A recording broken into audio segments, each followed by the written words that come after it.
Hello everyone, स्वागत है आप सभी का हमारे इस YouTube channel math and magic tips में। फ्रेंड्स, आज के इस वीडियो में हम लोग देखने जा रहे हैं जो फिजिक्स का एग्जाम पेपर हुआ है आज 2 फरवरी 2022 को। उनमें जितने भी 1 से लेकर 70 तक का ऑब्जेक्टिव सवाल पूछे गए थे, इन सभी ऑब्जेक्टिव सवालों का 100% सही इसका आंसर की इस वीडियो में हम लोग देखने वाले हैं। बहुत सारे ऐसे यूट्यूबर हैं जो व्यूज पाने के चक्कर में जल्दीबाजी में बहुत सारे स्टूडेंट को कन्फ्यूज में डाल देने के लिए वो गलत आंसर बनाकर वीडियो अपलोड कर दे रहे हैं। तो मेरे भाई, आज की इस वीडियो में जितने भी ऑब्जेक्टिव क्वेश्चन का हम आंसर बताएंगे वो बिल्कुल 100% सही इसका आंसर की है, क्योंकि हम 4-5 टीचर मिलकर इन सभी सवालों को पहले सॉल्व किए हैं, उसके बाद में हम आपके लिए वीडियो बना दिए हैं। तो यहाँ पे देखिए, फिलहाल मेरा ये सेट ए है, आपका कोई भी सेट कोड हो सकता है। आपको यहाँ पे केवल क्वेश्चन का आंसर मिलाना है।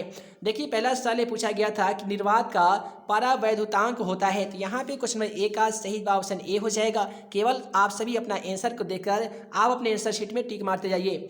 उसके बाद में क्वेश्चन 2 में कहता था कि विद्युत विभव का ए सही मात्रक क्या होता है। क्वेश्चन नंबर 2 का सही जवाब ऑप्शन बी हो जाएगा सीएम। उसके बाद में अगला सवाल क्वेश्चन 3 में पूछा गया था कि कूलाम नियम का सदिश रूप क्या होता है। तो यहाँ पे क्वेश्चन 3 का बिल्कुल सही जवाब ऑप्शन ए हो जाएगा। कूलाम का नियम का सदिश रूप ऑप्शन ए हो जाएगा। उसके बाद में क्वेश्चन 4 को देखिए कि किसी चालक की धारिता होती है। तो हे दोस्तों, किसी भी चालक की जो धारिता होती है वो C बराबर Q बटा V होती है। क्वेश्चन का सही जवाब ऑप्शन सी होगा। उसके बाद में कहता है कि आवेशित चालक की ऊर्जा होती है। तो यहाँ पे क्वेश्चन 5 का बिल्कुल सही जवाब ऑप्शन बी था। आवेशित चालक की जो ऊर्जा होती है वो E बराबर 1/2 CV स्क्वायर होती है। वीडियो पसंद आ रहा हो तो वीडियो को लाइक कीजिएगा, साथ ही अपने दोस्तों में शेयर करना बिल्कुल नहीं भूलिएगा। तो बच्चों, पढ़ाई में डाउट्स आते हैं, सॉल्व नहीं हो पा रहे हैं, घबराओ मत। इसका सोल्यूशन है डाउटनट ऐप। आपको जिस भी सवाल में डाउट हो उसका फोटो खींचो, क्रॉप करो और 5 सेकंड के अंदर आपको उसका वीडियो सोल्यूशन मिल जाएगा। यानी अब अपना पूछिए अनलिमिटेड डाउट, अनलिमिटेड सवाल, कहीं भी कभी भी। चाहे आपका सवाल कक्षा 6ठी से 12वीं, नीट, IIT, JEE या फिर CBSE, UP, बिहार, महाराष्ट्र के साथ साथ अन्य स्टेट बोर्ड का हो, चाहे आपका कोई भी subject physics, math, biology, science, आपके सभी सवालों के जवाब मिलेंगे डाउटनट ऐप पे। साथ ही डाउटनट पे चल रही है कक्षा 6ठी से 12वीं, IIT, JEE और नीट के बच्चों के लिए ऑनलाइन क्लासेज, जिसका हिस्सा बनकर देश के सभी राज्यों से बच्चे लेकर आ रहे हैं रैंक 1। तो आज ही डाउटनट ऐप को इंस्टॉल करो और अपनी डाउट को भगाओ और टॉप रैंक लेकर आओ। आगे आने वाली तमाम एग्जाम पेपर का आंसर की सबसे पहले देखने के लिए हमारे इस यूट्यूब चैनल को जरूर सब्सक्राइब कीजिएगा। अगला सवाल क्वेश्चन 6 कहता है, यदि समान धारिता Cn के n संधारित्र समांतर क्रम में जोड़े जाएं तो समतुल्य धारिता क्या हो जाएगी। तो दोस्तों, क्वेश्चन 6 का बिल्कुल सही जवाब ऑप्शन सी हो जाएगा। उसके बाद में अगला सवाल क्वेश्चन 7 देखिए कि वायु के लिए परावैद्युत सामर्थ्य होता है। तो यहाँ पे क्वेश्चन 7 का बिल्कुल सही जवाब ऑप्शन ए हो जाएगा। उसके बाद में अगला सवाल क्वेश्चन 8 को देख लीजिए कि किसी बिंदु का विद्युत क्षेत्र की तीव्रता होती है। तो यहाँ पे क्वेश्चन 8 का सही जवाब ऑप्शन बी हो जाएगा, E बराबर F/Q। इसके बाद में कहता है कि आवेश का पृष्ठ घनत्व होता है। तो यहाँ पे आवेश का जो पृष्ठीय घनत्व होता है ना जी, वो होता है ऑप्शन ए Q/A। क्वेश्चन का सही जवाब हो जाएगा। उसके बाद में अगला सवाल क्वेश्चन 10 में कहता है कि गोलीय संधारित्र की धारिता कितनी होती है। तो दोस्तों, क्वेश्चन 10 का बिल्कुल सही जवाब ऑप्शन ए हो जाएगा। ठीक है जी। उसके बाद में अगला सवाल क्वेश्चन 11 को देख लीजिए, कहता है कि 1 m2 यहाँ पे म्यू का मान दिया गया है, म्यू के बराबर कितना होता है। यहाँ पे क्वेश्चन 11 का सही जवाब ऑप्शन ए हो जाएगा। उसके बाद में अगला सवाल क्वेश्चन 12 में पूछा गया था कि रेटिना पर बनने वाला प्रतिबिंब कैसा होता है। तो मनुष्य के जो आंख में जो रेटिना भाग होता है उस पर बनने वाला जो छवि होता है, प्रतिबिंब होता है, वह वास्तविक एवं उल्टा होता है। क्वेश्चन का बिल्कुल सही जवाब ऑप्शन बी हो जाएगा। उसके बाद में कहता है कि खगोलीय दूरबीन के आवर्धन की क्षमता होती है। तो यहाँ पे क्वेश्चन 13 का सही जवाब ऑप्शन बी हो जाएगा। इसका आंसर की PDF के रूप में डाउनलोड करने के लिए डिस्क्रिप्शन बॉक्स में हम questionforexam.com वेबसाइट का लिंक दे देंगे। वहाँ से आप जाकर अपने सेट के अकॉर्डिंग सभी का PDF के रूप में आंसर की डाउनलोड कर सकते हैं।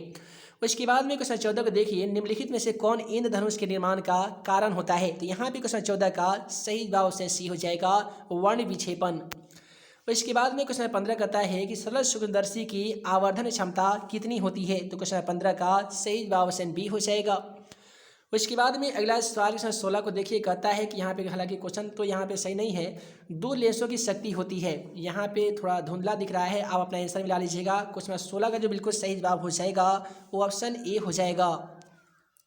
इसके बाद में अगला सवाल क्वेश्चन 17 को देख लीजिए। यहाँ पे जो क्वेश्चन 17 का जो बिल्कुल सही जवाब होगा ना जी, ऑप्शन सी हो जाएगा, 9/8।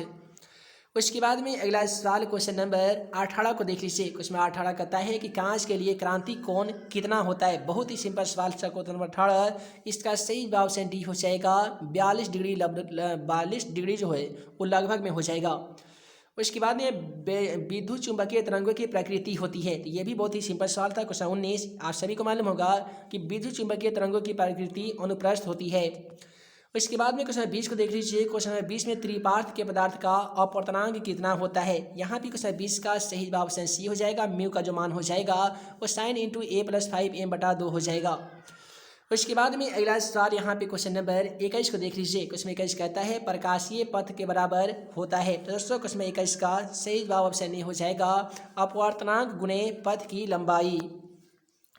उसके बाद में अगला सवाल 22 कहता है कि 4 डायोप्टर क्षमता वाले लेंस की फोकस दूरी कितनी हो जाएगी। तो दोस्तों यहाँ पे क्वेश्चन 22 का सही जवाब ऑप्शन ए हो जाएगा 0.25 मीटर।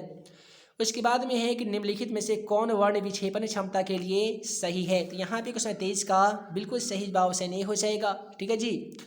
उसके बाद में अगला सवाल क्वेश्चन 24 को देखिए कि यदि कांच के एक लेंस म्यू का मान 3/5 है तो हवा में फोकस दूरी और उसकी पानी में क्षमता क्या हो जाएगी। तो यहाँ पे क्वेश्चन 24 का सही जवाब ऑप्शन डी हो जाएगा।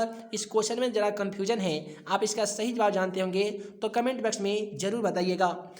अगला सवाल यहाँ पे क्वेश्चन 25 को देखिए। क्वेश्चन 25 भी काफ़ी ही ज़्यादा धुंधला दिख रहा है, हालांकि क्वेश्चन 25 का सही जवाब ऑप्शन डी हो जाएगा। उसके बाद में क्वेश्चन 26 को देखिए कहता है निम्नलिखित में से कौन इलेक्ट्रॉन पर आवेश के लिए सही है। तो यहाँ पे क्वेश्चन 26 का सही जवाब ऑप्शन डी हो जाएगा। उसके बाद में क्वेश्चन 27 कहता है निम्नलिखित में से कौन सोडियम का कार्य फलन होता है। तो यहाँ पे क्वेश्चन 27 का जो बिल्कुल सही जवाब होगा ना जी, वो ऑप्शन डी हो जाएगा। और इसके बाद में क्वेश्चन 26 को देखिए कहता है नाभिकीय में न्यूट्रॉनों की संख्या कितनी होती है। तो देखिए नाभिक में न्यूट्रॉन को जो संख्या होती है वो ऑप्शन बी हो जाएगा, A/Z हो जाएगा। क्वेश्चन का बिल्कुल सही जवाब ऑप्शन बी होगा। उसके बाद में अगला सवाल क्वेश्चन नंबर 29 को देख लीजिए। क्वेश्चन 29 कहता है निम्नलिखित में से संबंध द्रव्यमान एवं ऊर्जा के लिए सही है। तो यहाँ पे द्रव्यमान और ऊर्जा के जो बिल्कुल सही संबंध है ऑप्शन सी है। क्वेश्चन का सही जवाब ऑप्शन सी हो जाएगा। उसके बाद में कहता है कि दशमिक संख्या यहाँ पे द्विआधारी संख्या होती है। तो यहाँ पे दशमिक संख्या इतना का द्विआधारी संख्या कितना हो जाएगा। तो इसका सही जवाब ऑप्शन ए हो जाएगा। ठीक है जी। इसके बाद में अगला सवाल क्वेश्चन 31 को देख लीजिए। NAND नैंड गेट का सांकेतिक चिन्ह क्या हो जाएगा। यहाँ पे NAND का सांकेतिक चिन्ह गेट का पूछा गया है। तो क्वेश्चन 31 का सही जवाब ऑप्शन डी हो जाएगा इस प्रकार से। उसके बाद में कहता है कि अर्ध आयु का यहाँ पे 6 नियतांक के संबंध में कितना हो जाएगा। तो क्वेश्चन 32 का जो बिल्कुल सही जवाब होगा ना जी, ऑप्शन ए हो जाएगा। ठीक है जी। उसके बाद में क्वेश्चन 33 को देख लीजिए। निम्नलिखित में से कौन अल्फा कण के लिए सही है। तो अल्फा कण के लिए जो सही होता है वो हीलियम नाभिक होता है। ठीक है जी। क्वेश्चन का सही जवाब ऑप्शन सी हो जाएगा, हीलियम नाभिक। उसके बाद में क्वेश्चन 34 को देखिए। निम्नलिखित में से कौन सा समीकरण सही है। तो यहाँ पे आप सभी को सही समीकरण बताना होगा। तो ऑप्शन सी में एक समीकरण दिया गया था जो काफ़ी ही ज़्यादा मात्रा में सही था।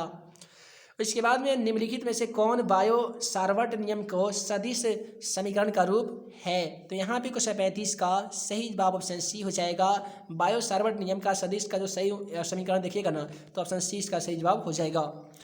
उसके बाद में क्वेश्चन 36 को देखिए कि विद्युत तीव्रता का सही मात्रक क्या होता है। उम्मीद है आप सभी को इसका आंसर तो मालूम होगा कि विद्युत तीव्रता का सही मात्रक N/C होता है। क्वेश्चन का सही जवाब ऑप्शन बी हो जाएगा। अगला सवाल 37वां सवाल कहता है निम्नलिखित में से धारा घनत्व के लिए कौन सा सही है। क्वेश्चन 37 का सही जवाब ऑप्शन बी हो जाएगा।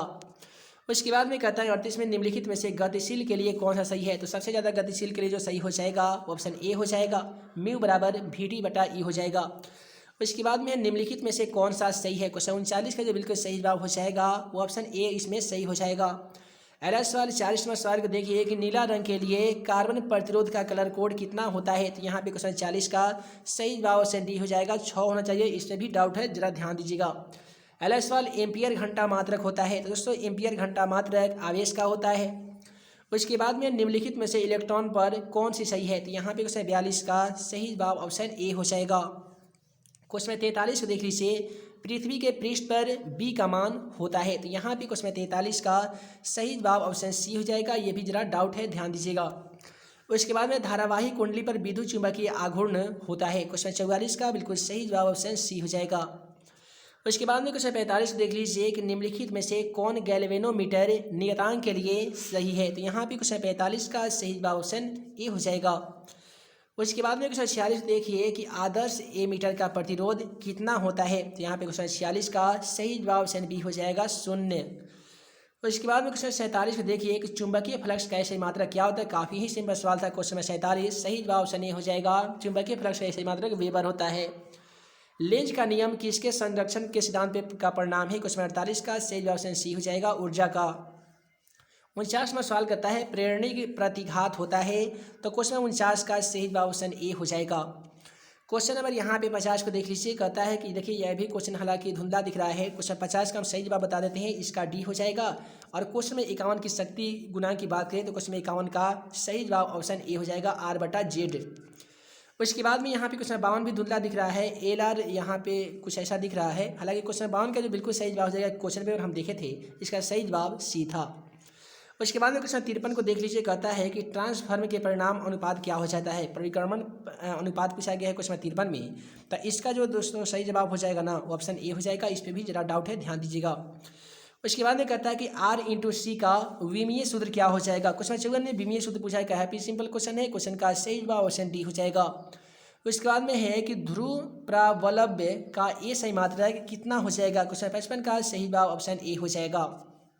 उसके बाद में है कि अगला सवाल क्वेश्चन 56 में जो आपसे पूछा गया है, इसका भी सही जवाब ऑप्शन सी हो जाएगा। ये भी धुंधला दिख रहा है, केवल आप सही जवाब मान लीजिए, सी होगा। 57 में है कि निम्नलिखित में से छोटे चुंबकीय के लिए कौन सा सही है। तो यहाँ पे क्वेश्चन 57 का सही जवाब ऑप्शन बी हो जाएगा। छोटे चुंबकीय के लिए ऑप्शन सी इस क्वेश्चन का राइट आंसर होगा।